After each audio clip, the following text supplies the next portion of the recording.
Welcome to the Photoshop tutorial, the second lab in Photoshop. Okay, so there is several files that you need to download, and the link is in Canvas in this assignment. So just click there, and it'll take you to Google Drive and download that entire thing. It's good, and it should have 4 folders inside of it. Curves, mask subject, and add new background, replace sky, and straighten. So let's get started. So I'm going to click Open Curves and click here to open up one. And now I am going to try and get this photo, this in front. Yes, I'm going to move this guy up a little bit higher so that I can see what I'm doing. So I'm going to, first off, before I start anything, I'm going to Command 0 to make it a little bit larger on the screen. All right, so this photograph, this windmill photograph, we're going to do some curves on it. And I'm just going to go over again the curve choices, and then I'll let you do this one and the other one that's in the folder. I want you to do every photo that's in the folders. So I'm going to unlock this to begin with. And I'm going to choose curves. You can scroll through this, or you can grab and hold and pull it down by clicking on it. Okay, so now let's find curves. Here we go. So curves, we get this histogram, and so we have several different things that we can do. We can choose to use the droppers.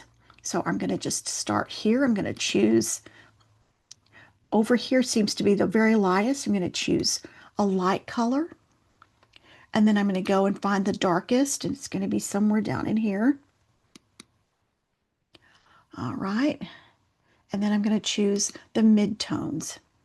I think the midtones are somewhere like in here. I don't know. I'm going to close that up and see what I think here. Actually, I sort of like that. That is not bad because it's brought in some sunset colors that weren't there before. So let me open this up, bring this back up, and I'm going to poke the eye. Yes, I really like that. Okay, well, that was successful. I double clicked this little graph on the layer in order to get it to come back up. So it's still active. I can change it. So I think I'm going to undo, and then I'm going to show you how to do this by sliding these guys around. So RGB, those are our channels. I'm going to go to red first. And really, there's not anything to change here. See, there's not anything to change on these. It's not a bad photograph. Now that blue is just a little bit off. I'm going to slide the blue just slightly. And then I'm going to go back to art. Yeah, it's better, but I think I liked the other one that I did better. So let's undo that.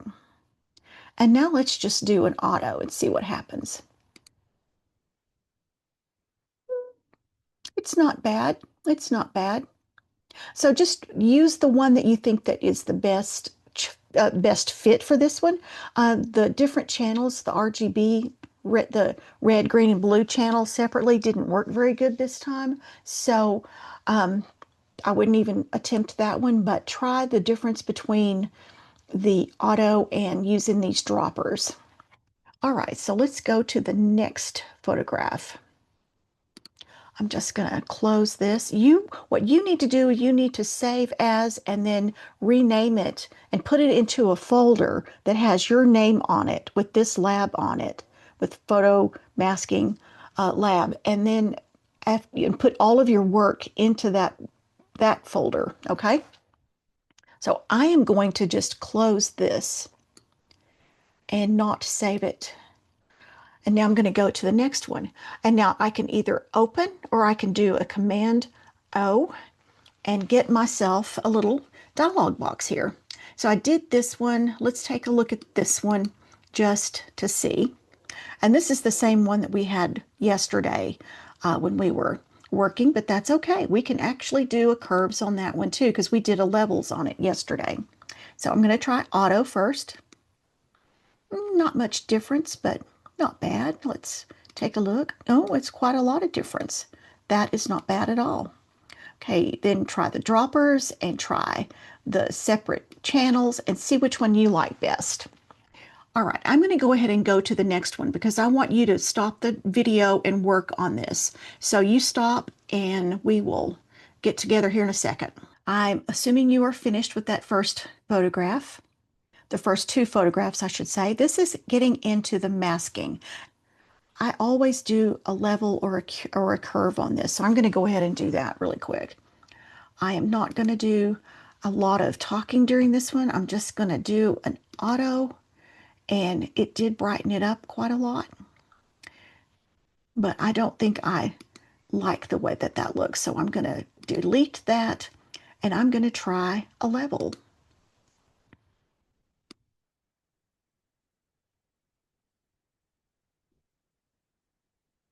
Okay, I'm liking that much better. So, okay, so levels worked better this time, better than curves because of the way that this photograph, the problems that this photograph had.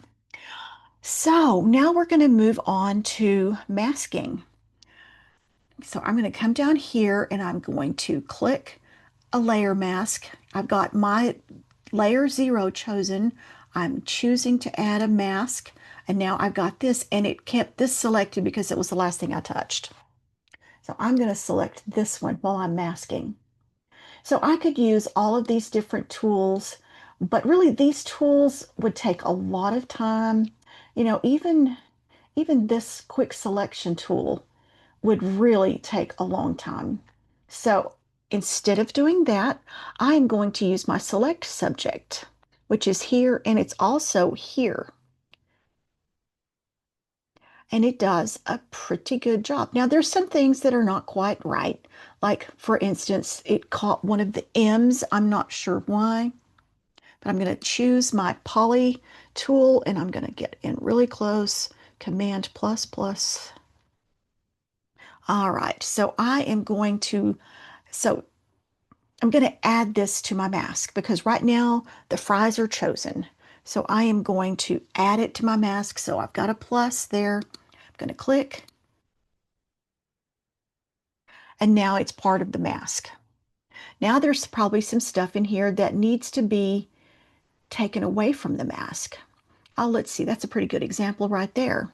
So now I'm going to hit Option. I'm going to get my little minus there. I'm going to click, and I can let go of it.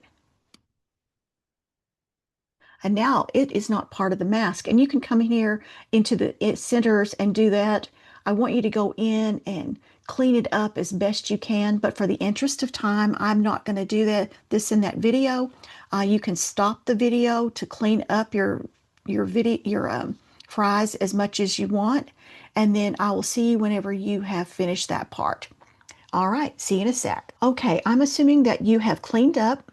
I just did a Command 0 in order to get a better view of what we're doing.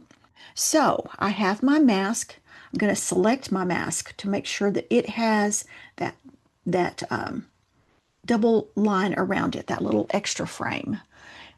And I'm going to check and make sure that I have the right thing selected, but it looks like I have the fries selected.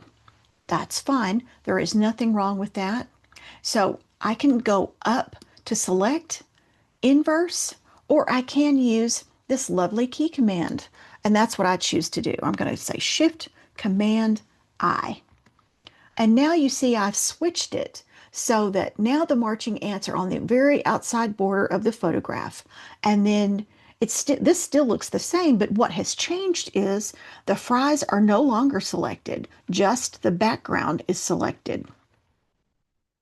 So what I want to do now, since I have the correct selection, I'm going to double check and make sure I have the right thing chosen, which is the mask. I'm going to come here and I'm going to fill that. The bucket means fill. I'm going to change that to black. And you see right here, you have a preview of what it's going to look like. And here you have the actual thing. With this particular assignment, I'm wanting you to mask out the background and add a new background. Well, there's several ways that you can bring in a different background. You can, if you've got a big screen, you can have both the folders open at the same time. You can drag and you can drop the background you want to use into this Photoshop, and it will work. There are so many different ways, but I'm going to show you one that probably you haven't heard of before. We're going to go to File, Place Embedded. Now, the reason I'm choosing Place Embedded is because what I choose is going to become part of my file. It's going to all be encapsulated. It's going to make a little bigger file, but that means that if I were to send this off to someone else with that new file in it, everything goes. No questions asked. If I place in a place linked, that means that there's going to be this little chain that goes from where that photograph lives that I'm going to add to this photograph. And if I were to email it to somebody else or put it on a thumb drive and give it to someone and they open it on their computer, that link will be broken. That link is no longer valid. And so you'll have all kinds of questions. Where did that file go? Well, why can't I use it? So to shortcut that in Photoshop, I always embed. You have that option. You might have a really good reason to use the linked option, but in this case, I'm going to show you the embedded. So I'm choosing that, and it brings up a dialog box. And if you're not on this, just navigate through the boxes, through the files in order to find it. So I'm going to go to backgrounds, and you can choose anything you want. You don't have to choose any particular one. And I want to show you something else really cool. Okay, so I have this one photograph selected. I hit just my space bar, and it gives me this really great view. Then I use my up and down keys, and I can just go through all of the different shapes, files, sorry.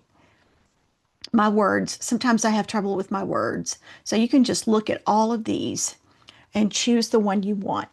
Now, I have already chosen the one I want. I am pretty sure it's this one. Yep. So when you have it chosen, you don't have to close it like I just did. You can come over here and double click place, and it will place it. And what it does, it doesn't place it on top of your French fries. It places it in a file above. Everything that you add, every time you make a new file, like if you were to click this, create a new layer, it's always going to go on the top. So that's just the way it works. So I'm going to delete that. Yes, I want to get rid of that. So now I'm working on this. And now I need to show you something else. You see these little, if I undo it, it looks like you can see it better. See this little thing in the corner of what we just brought in and embedded? That is the symbol of a smart object. Smart objects definitely have their place. They're kind of this superhuman type file that you can enlarge it without changing the resolution. I don't know how it works. I'm just telling you that that's what they say. In this case, we don't have any use for a smart object, so I'm going to show you how to get rid of it here in a second, because you can't do anything to this. You can do things like that, but if you were to go in and try to correct something, like if I were to try to do this, okay. It says can't use because no layers are selected. Okay, let me try that again. Select it. See what happens when you don't select? It's not going to let me do anything because this smart object must be rasterized. Remember that word, raster? Okay, so it doesn't really recognize pixels in this particular one. So let's rasterize it. So now you notice that since I said okay to rasterize, it disappeared. Now, if you ever want to do something and you don't go through that whole thing, let's just undo that. Now I've made it back. I've stepped back so that it is a raster now. You can go to Layer, rasterize, smart object. And notice that you've got all kinds of choices here. You can do type, shape, whatever. It knows what you've selected. And so you can even do all layers if you want to. Okay, we're going to do smart object. And so that now is editable. You can make changes if you want. So I want to put this behind my fries because it's a picnic. So I've got a picnic tablecloth. So I'm going to click, hold my click, drag down, and now it's below. So I'm going to show you how you can change shapes and sizes and things like that. So the first thing I'm going to do is I'm going to go to Edit, and I'm going to say Transform, and I want to rotate it. So now I've got this selected, and the universal symbol for rotation is a rounded arrow. You've got this little round shape, little round line with an arrow when you hover close to one of the corners. So I am going to just flip this over, and you can watch the numbers, and when it gets to 90, whoop, whoop, there we go. And I still have that selected, but let's go back up to edit and see if I can do this in the correct way. So I chose scale because I want to make this bigger, and I don't want to make it warped. I want to make sure that, whoa, kind of got away from me there. I want to make sure that it doesn't change the ratio because I don't like photos that are pulled. It just gives me a crazy feeling when I see it. So I'm done with that. So I'm going to done. Now it doesn't quite look right yet. So let's go back to our fries, and I am going to double click. Whoops, they're thinking I'm wanting to name it. I double clicked on the photograph, and then it comes up. You have layer styles. You can do all kinds of stuff to it. And right now, you can go through all of these, and we will go through all of these at some point. But I want to do a drop shadow. So I'm going to say drop shadow. So I'm going to look and see what kind of, let me see if I can pull that over so I can get this back on.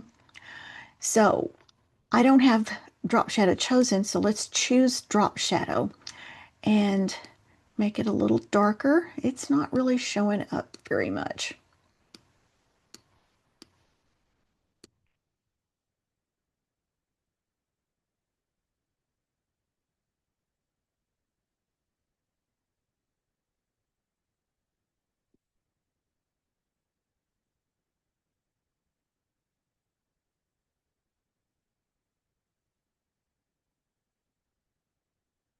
Okay, so it wasn't showing up very much, so I changed this opacity. It was too light. Now this little guy right here, you can twirl it around, and it shows where you're going to go have the shadow.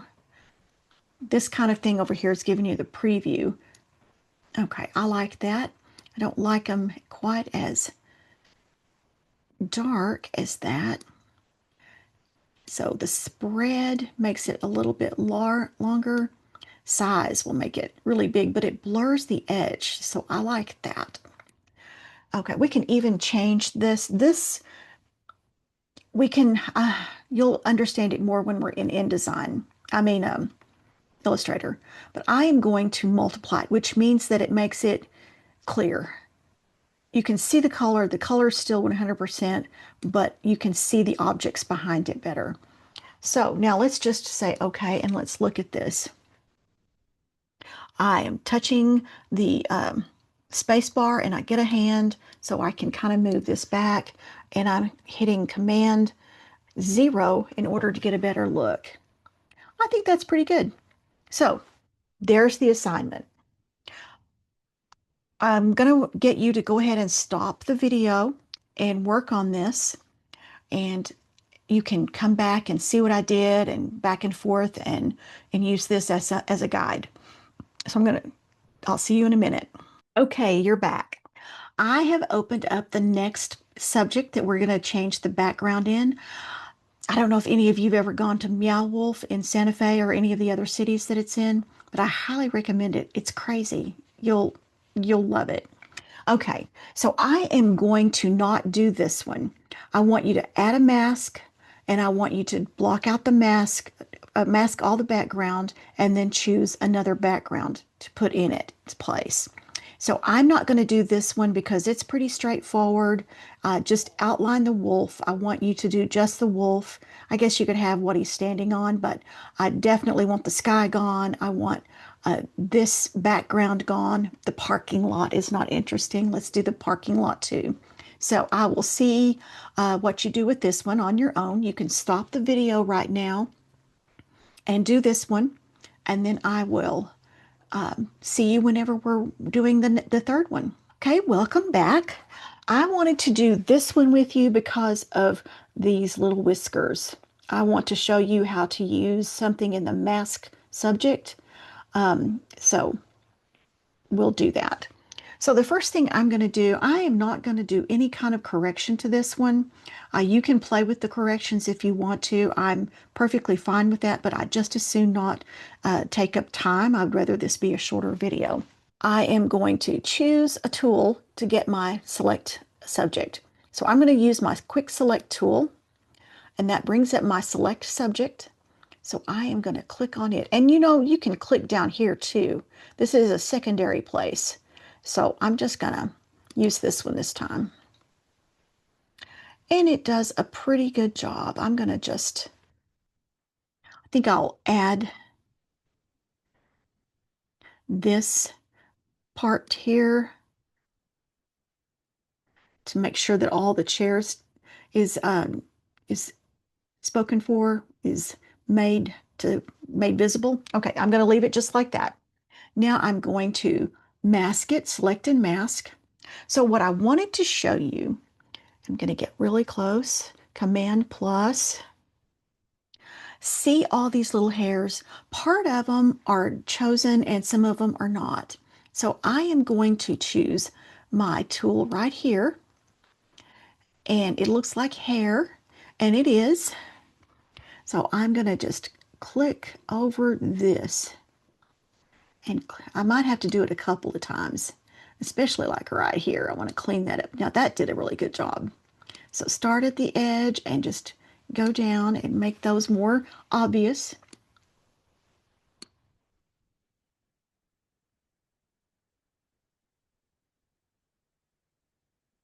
Okay. And I could get deep into this and do this for hours. Once you start really enjoying Photoshop, you are going to be just pixel crazy. Okay, so you can go make your way all around the kitten. Anyway, I'm going to stop doing this because you can certainly do that. So stop the video and work on this. Just get really close. It's much easier to do if you get up close.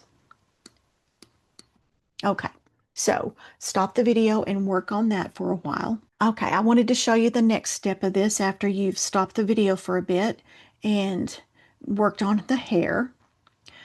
So this is the same as the others that we've done. I am hitting Command 0 in order to get a better view.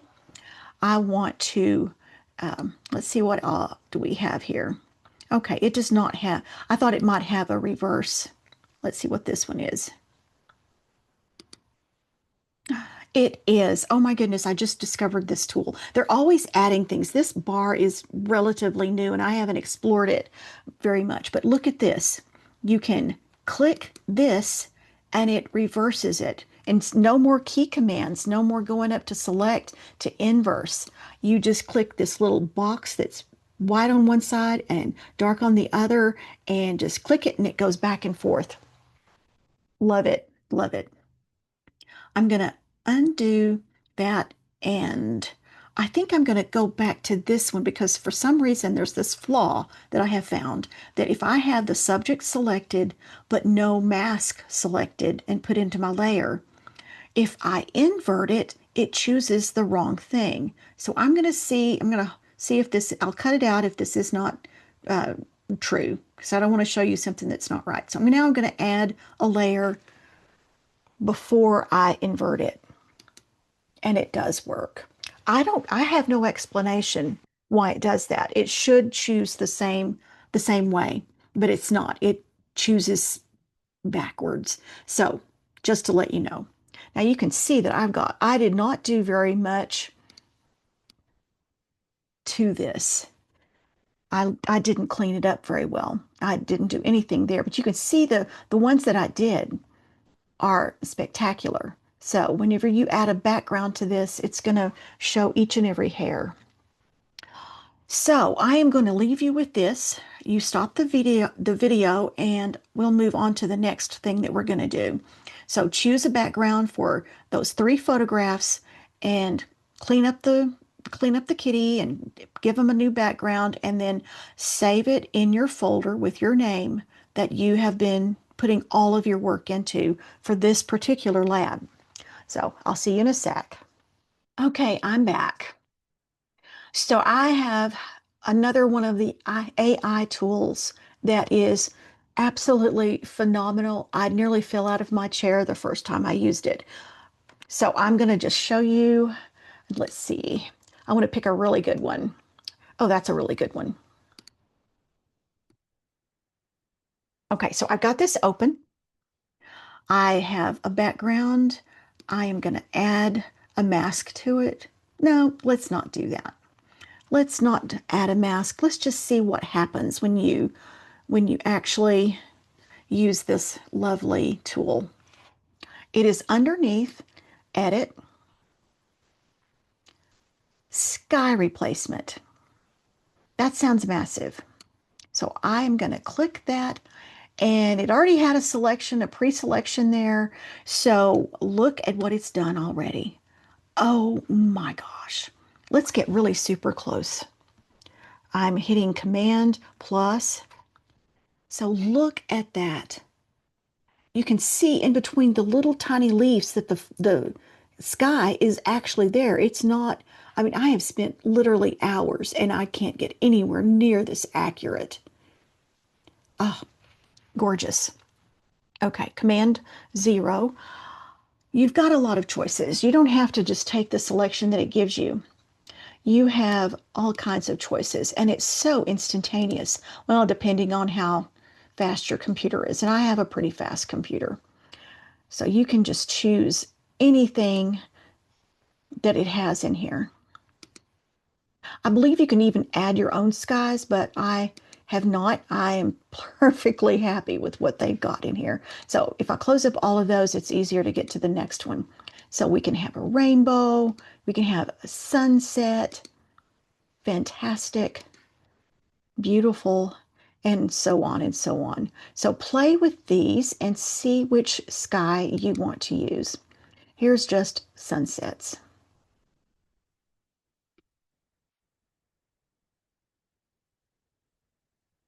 Lots and lots of choices.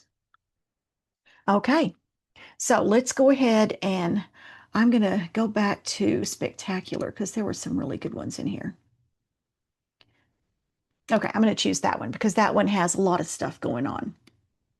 Does not have to be the one that you choose. Okay, so I'm just going to hit OK, and it's done. And I want you to look at all of this stuff. Let me get this bigger if I can. Oops, nope. It's as big as it's going to get. But I can scroll. So here's our original photograph right here. So it had a color mask, did a little color balance, and then it changed some on the foreground. It did some masking. Here's a lighting group. You can see where it's masked all of this stuff. And you saw how quick it was. I did not stop the video while it was doing its work. That is real time. That is real time. And so the sky has masking on it. And so it's all just into these 2 little folders, and that's all that it did. But it did it in like 2 nanoseconds. It was crazy fast. So pick the sky you like the best and save it and That's what I'm asking you to do in this one. Let me go ahead and close this, and I'm not going to save it. I'm going to open. So you've got this one to do, this one to do, and then this one to do. And notice that it doesn't just change your sky, it changes the lighting so that it fits the sky. Beautiful. So I want you to play with that and do all three of those photographs. And then I stop the video to do all of those, and then I will be back in just a few minutes. Okay, I'm back. I have a kind of a weird photograph here. Just to tell you a little story, I worked for housing, and we always did a really big thing for move-in, taking photographs and all that kind of stuff. Well, one year we found ourselves a little short on photographers, so we hired a few people that we didn't know. Well, there was this one guy who he was a pretty good photographer, but for some reason he had a weird angle to every photograph. So the story that the tale that I want you to take away from this story is if you are photographing for graphic artists, never do that. I mean, well, you can do that, but never make it all the only thing you do. Get different shots. Make sure you've got wide shots, you've got close shots, and level shots. Not all of them need to be like this. If you're taking your own photographs, have at it. You can make them like this. But anyway, I'm going to show you how to to level this and correct it, because this is really a kind of a bad case. I am not going to put any kind of um, a curve to it or anything. I'm going to just leave it as the color sits. So I'm going to go up to my crop tool, which when I click that, my straighten tool comes up. I said level. I didn't mean that is a level, but that's not levels. So I'm sorry, I get words confused. So I'm going to straighten this. So I have clicked the little straightener right there. I'm going to come over here and click on the horizon, and then I'm going to drag my cursor with the click held, and I'm going to make sure that I go through the whole thing so that it's not level. The horizon's never totally level, but I'm going to get it pretty level. So I get it to where I like it. I'm going to let go. And notice that the cropping area is not even having the thing that I want in my photograph. That place is Shiprock. It's over near Shiprock, New Mexico in the Four Corners area. It's an old volcanic, it's an old volcano, and all the dirt and stuff has eroded away, but it's a really iconic landmark that you'll find in New Mexico. Okay, so I'm going to just grab this and I'm going to move it. And the reason that it did that is because um, whenever this AI is choosing, it's choosing something that doesn't have any voids in it. So now you notice that this doesn't have any photograph in it, and that doesn't have any photograph in it, but that's what I wanted to do. So we can fix it a little bit.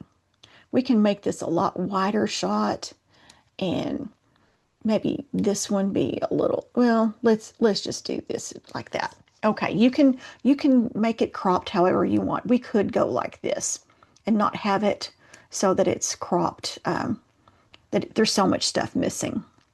Okay, so I'm gonna have just a little bit of sky. So that's where I'm gonna leave it right now. So when I'm finished, all I need to do is click done. And you'll notice because I had my background locked, I now have white. So I am going to undo that, and I'm going to unlock that, and I'm going to go back to straighten, and I'm going to do it again. So now this should be quicker. I'm not going to talk so much. I'm going to drag this, make the sky less, make this bigger.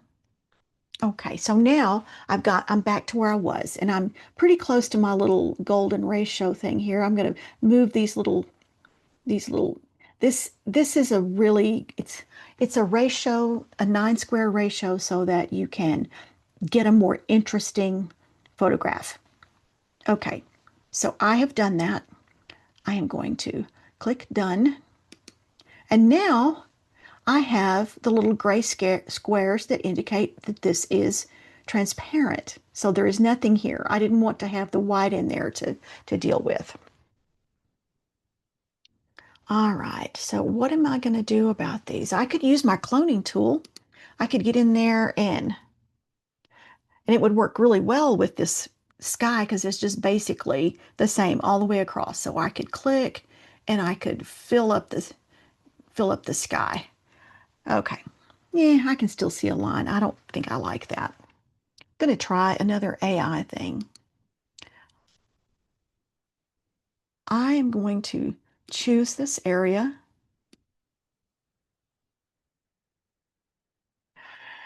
Okay, so I'm going to look in the bucket. I'm going to look in the bucket and I'm going to pick content aware. All right, so I am picking content aware. And now I'm going to say, okay, looky there. That is like perfect. It's so much better than what I had chosen. Now the real test is going to be down here. I'm going to select my area. I'm going to choose my bucket, content aware. Did I not choose it? Content aware. Okay, I must have gone right past it. That happens sometimes. Okay, so I'm going to say okay. And let's see what we've got.